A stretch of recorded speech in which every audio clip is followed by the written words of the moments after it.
Most of the time, we are thinking too much about the past at yung mga negative past experiences dala-dala natin hanggang ngayon. O kaya naman, we worry too much about the future because marami tayong negative experiences in the past na ayaw nating maulit sa future. And that is why, hindi tayo nag-e-enjoy sa present moment. But what if, just what if, we can all focus on the present moment, learning from the past, and anchoring ourselves towards a future that we want, pero nakafocus tayo sa ngayon. Speaking of manifesting, it is very important that we understand this extremely powerful tool na ginagamit ko sa sarili ko, na tinuturo ko sa mga leaders ko, na tinuturo ko sa mga mini-mentor ko, from corporations, to CEOs, to vice presidents, to managers, to salespeople, na masyadong nakafocus sa past or masyadong naka-anchor sa past, kaya hindi makamove forward in life. O kaya naman, hindi sila nag-e-enjoy sa present moment at hindi nila makuha-kuha yung goals nila kasi nga, masyado silang nagwo-worry sa bukas. Try to imagine, guys, di ba ang sarap mabuhay na instead of nagwo-worry ka sa pwedeng mangyari bukas, di ba masarap kung na-excite ka? You're thinking about possibilities, like what can happen tomorrow? So I'm gonna share with you my perspective, my own personal mindset around the power of now. Because in reality, all we have right now is the now. Think about it. Pag-isipan niyo maigi. When you go back to the past, teka, ano bang meron doon? Di ba tapos na? But most of us, tapos na siya, instead of learning from the past, instead of using the memories from the past to actually be a better person, to actually decide better, to actually have a better perspective about life, about business, about people, about yourself, we are usually using the past to actually become negative. We are creating this narrative from our past that we are victims. Yes, probably it's true. Probably you were a victim. Pero kung dala-dala mo pa rin siya hanggang ngayon, anong klaseng buhay yung magkakaroon ka? Anong klaseng buhay yung mabibuild mo? Anong klaseng bukas yung mabibuild mo kung ngayon pa lang nakapokus ka pa rin sa past? So, nangyayari kasi sa atin, I'm gonna share with you this one idea now. That's what we call the past, the present, and the future. Alright? So, we have the now, the present, or what we call the now. We have here the past. And of course, the future.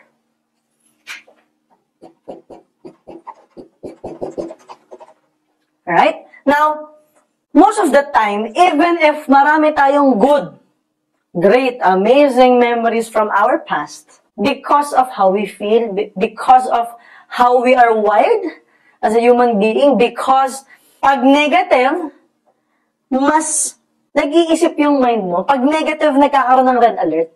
Kasi you have to understand, guys, na sadness, anger, and happiness, equally the same yan sa mental wiring ng brain natin. Except, mas pinapahalagahan natin yung negative past experiences.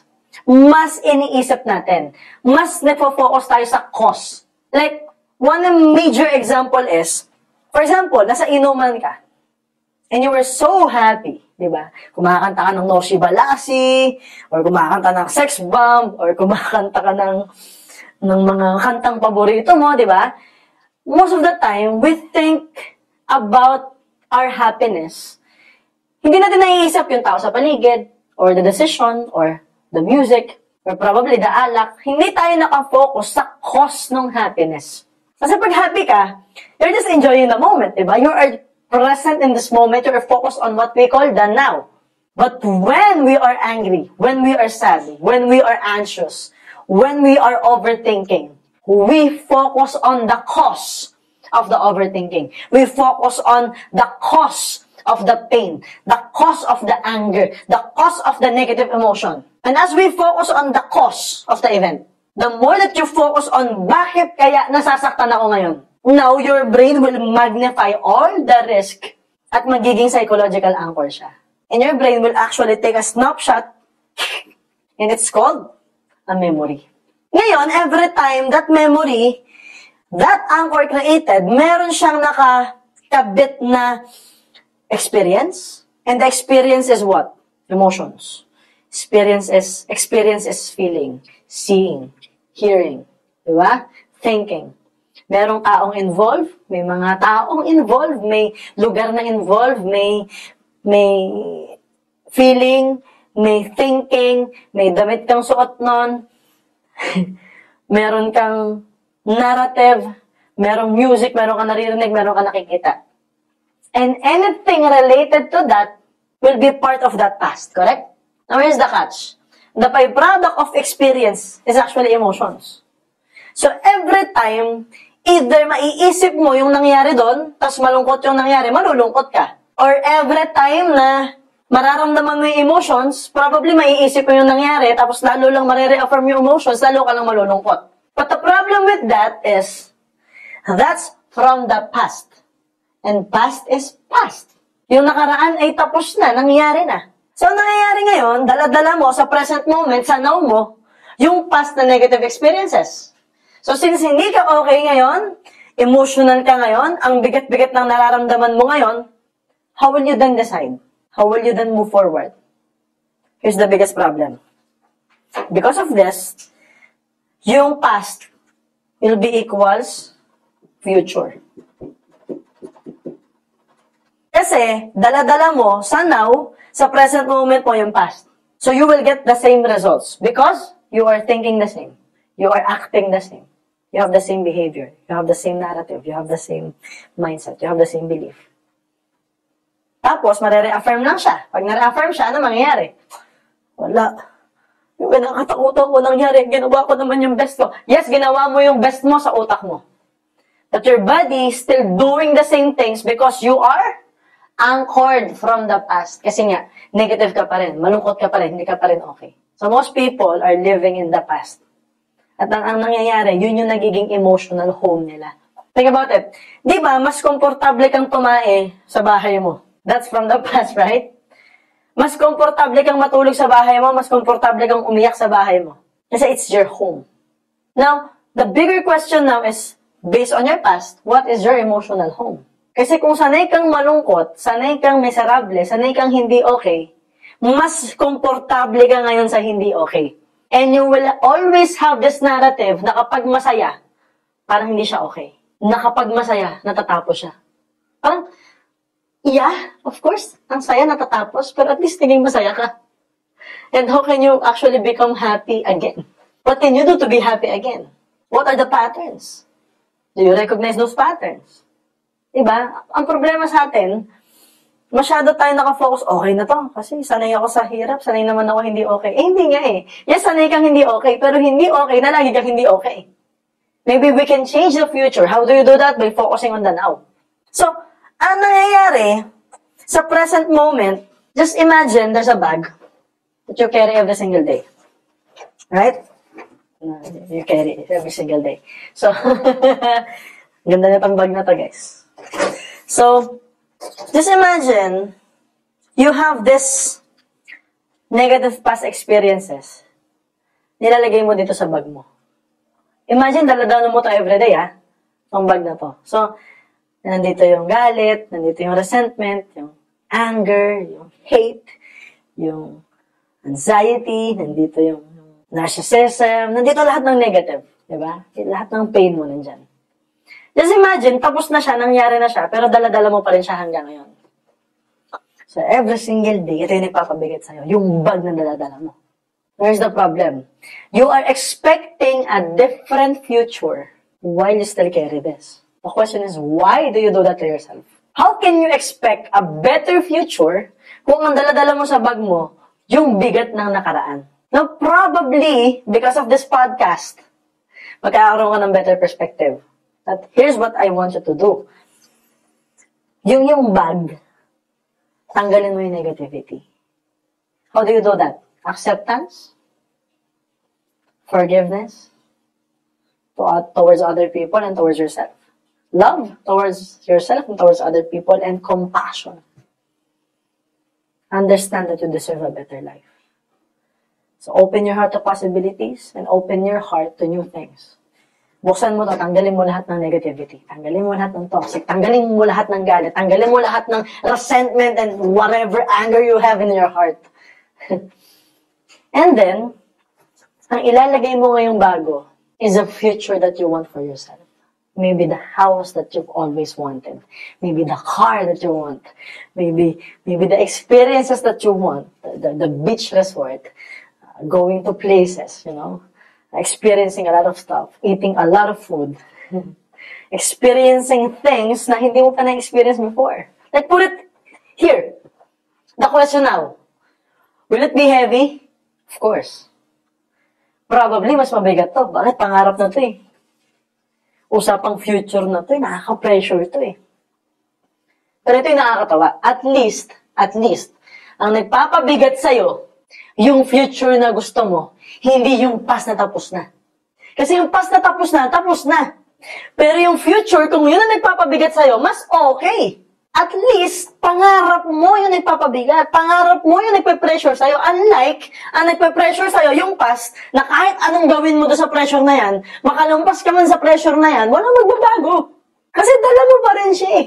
So, it's as if, you wanna go here, hinahawakan mo yung pangarap mo, pero hawak mo pa rin yung nakaraan. So, how can you actually move towards your goals, move towards your dreams, kung pareho mong hawak? The problem with most people, akala nila ang pain nanggagaling sa pangarap, nanggagaling sa future. So, yun yung binibitawan nila. Kaya nananatili silang nakatera sa nakaraan. So, nagagawin mo, yung nakaraan yung bitawan mo. And while you are holding the future that you want, the best you can do is to focus on the now. Yes, nothing wrong. It's actually good. It's actually better to plan about the future. To think about the future. To meditate about the future. But when you open your eyes, the moment that you can take action, you focus on the now. What can you do now? So that the future will become a better one. A future that you want for yourself. And that's the power of now. That if you focus on the now, you will be happy. So I'm going to be sharing with you this triad. Hilig ko sa triangle. Okay? Number 1 is what we call happiness.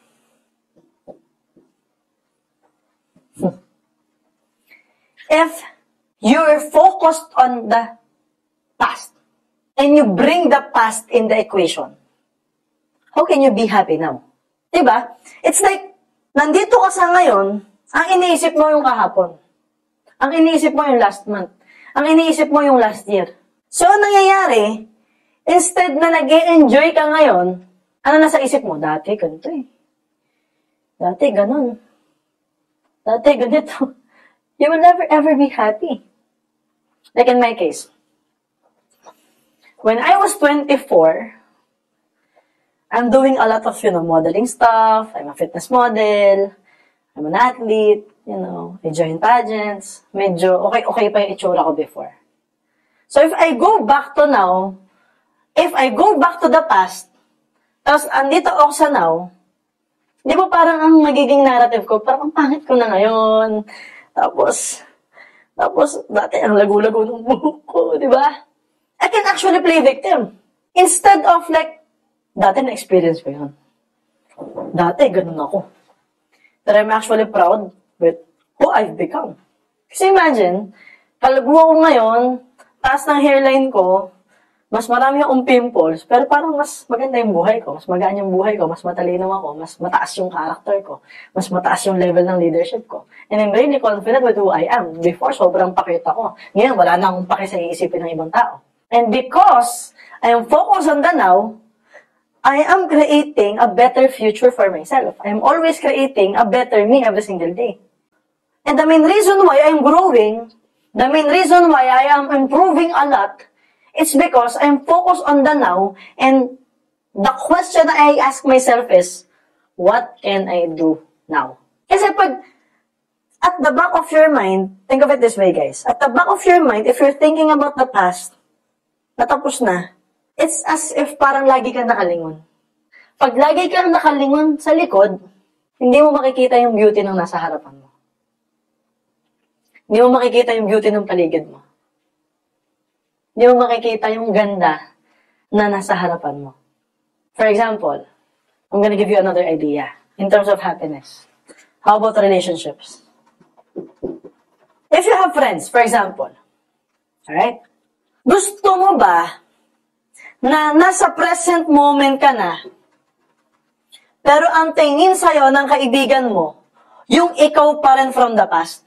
How would you feel and what would you feel if ang judgment sa'yo ng kaibigan mo, hindi ka nagbabago, wala kang pinagbago, kahit in reality, nag-grow ka na as a person? Di ba hindi maganda yung feeling? Kasi in reality, ngayon, iba ka na eh. Ngayon, probably, nagbago ka na eh. Pero ang tingin sa'yo ng tropa mo, ikaw pa rin yung dating ikaw. Bata, pasaway, di okay, negative. So what will happen? Ikaw masaya. And that goes the other way around. How can you build relationship with your friends kung ang judgment mo sa kanila, walang nagbago sa kanila? Kung ang judgment mo, yun pa rin sila. Kung ang judgment mo, wala pa rin silang pake. Same goes with relationships. If, for example, dati, itong boyfriend mo, itong girlfriend mo, pasaway, irresponsable, walang pake, tamad, diba? Tapos yun na yung naging mental image mo, judgment mo sa kanila. What if right now, nagbago na sila? Can you imagine your partner, ang tingin sa'yo tamad pa rin? Ang tingin sa'yo negative pa rin, kahit nagbago ka na? Can you just imagine nyo lang for 3 years, medyo naging tamad ka, for 3 years, irresponsible ka, pero isang taon ka ng okay, isang taon ka ng responsable, isang taon ka ng mabait, pero ang thinking pa rin niya, yung last 3 years. Kasi ganyan yung nangyayari eh. We judge the person based on their past, not based on who they are right now. So, ano yung magiging relationship? Hindi maganda. Ano yung judgment sa atin ng mga magulang natin? Na bata pa rin tayo. Na hindi pa rin natin kaya yung sarili natin. Na hindi pa rin natin kayang mag-decide para sa sarili natin. Because, nakatira pa rin sila sa past na ikaw. So, in relationships, you will never be happy if you're focused on the past. Towards yourself, di ba? Now, same goes with worrying too much about the future. When you worry too much, again iba yung worry, iba yung excited. Iba yung you want something for the future sa masyado ka nang worried. Masyado ka na nag-overthink. Paano kung ganito? Paano kung ganon? Diba? Paano kung may mangyari hindi okay? Paano kung next month wala na ako? Yun nga yun eh. Paano kung hindi okay next month? Paano kung wala ka na next month? At least i-enjoy mo yung ngayon. Ang problema, wala pa yung next month, wala pa yung bill, problema mo na yung bill. Hindi mo tuloy na-enjoy yung kuryente na binabayaran mo. Kasi nagwo-worry ka na, doon sa babayaran mo, think about it. Yung bill ba mawawala? Lagi nandyan yan eh. Kumakain ka araw-araw. So may gastos ka. Ang problema, when you focus too much about the future, and especially when you worry too much about the future, ang nangyayari, nagko-compute ka ng gastos, hindi mo tuloy ma-enjoy yung pagkain. Nagko-compute ka, magkano yung kailangang matira para sa buong buwan mo. So, hindi mo na na-enjoy yung ginastos mo na in reality, nagastos mo na nga eh. Dapat na-enjoy mo yun eh. Dapat nag-benefit ka doon eh kasi gumastos ka na eh. Kung nakafocus sa past, ano ba yan? Gastos. Hindi naman tayo gumagastos dati ng ganito. Imagine that language. Tapos, future, paano next month? Naku, paano yung uyipon? Paano yung babayaran? May enjoy mo pa ba yung moment? Ito yung akin. Ginastusan mo ng mahal eh. 100,000 na yung nagastos mo, hindi mo pa enjoy yun? But here's the catch. Pera lang ba ginagastos mo araw-araw? O gumagastos ka rin ng time? Time na hindi mo na maibabalik. Naglaan ka na ng time eh. Pinili mo ning gawin eh. Enjoyin mo na. Because that moment, hindi na siya babalik. So, how can you be happy if nagwo-worry ka dito? Now, let's reframe it. So, instead of using the past as somehow negative, we're talking about the past as if dati ganun tayo, ngayon mayaman na tayo. Ngayon, we are experiencing abundance in life and we are able to share it sa tito ko, sa tita ko, and it brings us joy and happiness because now, we're too focused on the now to the point na, teka, sobrang ganda ng moment ngayon. Parang huwag na muna kaya natin isipin yung bukas. Kasi, Enjoyin natin yung ngayon. Kasi yung bukas dadating din ngayon eh. Yung bukas parating yan eh. Ang thinking ko nga minsan parang illusion lang yung bukas at kahapon eh. Kasi hindi naman tayo papunta sa bukas. Yung bukas yung papunta sa atin. Just imagine that we are always in the now. Think of it this way guys We are always in the now and parang nagre-revolve sa atin yung bukas papunta towards us. Why would you worry about tomorrow? Well, in fact, yung tomorrow, dadating sa'yo yan maya-maya lang. Parang yung mamaya, maya-maya lang ngayon na yun eh. So why do you worry about mamaya? Well, in fact, you are in the now.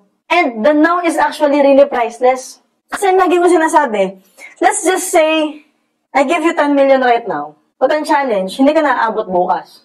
Diba you will not enjoy? Diba? Hindi mo ipagpapalit yung bukas kasi pera lang yung 10 million. But that tomorrow is what we call time. Correct? And tomorrow, bukas na bukas, now na yun eh. So just imagine how precious the now is. Dahil the mere fact na gumising ka ngayon, the mere fact na magigising ka ulit bukas, it's worth more than 10 million, 100 million. Because now, the right now is something na hindi mo na kayang ibalik at hindi mo kayang baguhin. The only thing you can do with the now is to enjoy the now, be happy right now, do something right now that will benefit your tomorrow, that will benefit your later. Kasi since nagwo-worry tayo, we delay a lot of decisions. Since we tend to overthink a lot, we delay a lot of decisions. And that delay, kakadali natin, yung now mo, nagiging mamaya, na walang nagbago, walang nangyari. Hanggang sa kakadali mo, yung mamaya, naging bukas, naging next week, naging next month, naging next year. And then what? It is the same. Past. It's a cycle. Tapos mababago yung belief mo. Sabihin mo, wala eh. Hindi ko deserve. Or whatever language you actually have towards yourself. What will happen? Hindi rin masaya relationships mo. Hindi ka rin masaya. Ito pa, pera. Big thing. Ito ang problema. From the past, walang pera. Walang pera ngayon. Maybe konti. Ang thinking mo, paano bukas? Yun nga eh. Paano bukas? Kasi if you still focus on the past, naka-anchor ka pa rin sa past, takot na takot kang mawala ng pera. Sa sobrang takot mawala ng pera, hindi ka nag-i-invest, hindi ka nag-i-invest sa sarili, hindi ka nag-take ng risk, wala kang ginagrab ng opportunity, yung pera mo, bukas wala na. Ubus na. Tapos, lumipas pa yung time. Tapos, you feel bad about yourself kasi hindi ka makadecide for yourself. What will happen then? The past will become the future. Nawala pa rin pera. Tapos, ang sisisihin mo, yung opportunities. Ang sisisihin mo, yung mga tao sa paligid mo. Ang sisisihin mo, probably sarili mo din. Paikot-ikot yung blame. Paikot-ikot yung shame. Paikot-ikot yung fear. Paikot-ikot yung doubt. And you will feel bad about yourself. So right now, you are in that negative state. Imagine the future. And imagine your happiness. And imagine your budget. And imagine the relationship that you have. Diba? It's like, may tropa ang hindi okay. May bago ang tropa. Baka naman kagaya mo lang yung tropa ko. Imagine mo, kinumpare mo pa siya sa ibang tao. Baka parehas mo lang yung ano. Dati may tropa ako, ganyan din yung sinabi. Ano ka nalaman nun? Dinamay mo pa yun. Kailangan pa ba maging masaya? Maya, malungkot ka naman. like, imagine those narrative. Hindi mo naman madadala yung pera sa libingan. Kasi sino nagsabing dalhin mo? Diba? Sino nagsabing dalhin mo yung pera sa libingan? Eh, may iwan mo ngayon sa mga mahal mo sa buhay in the present moment. But just imagine. Wala kang pera from the past. Ngayon, may konti ka. Gusto mo magkapera sa future, ano gagawin mo? You spend the money. Diba? You use the money. You invest the money. You take risk. And you enjoy that. If you enjoy the present moment, while spending, while investing, while learning, you will eventually get what we call better results.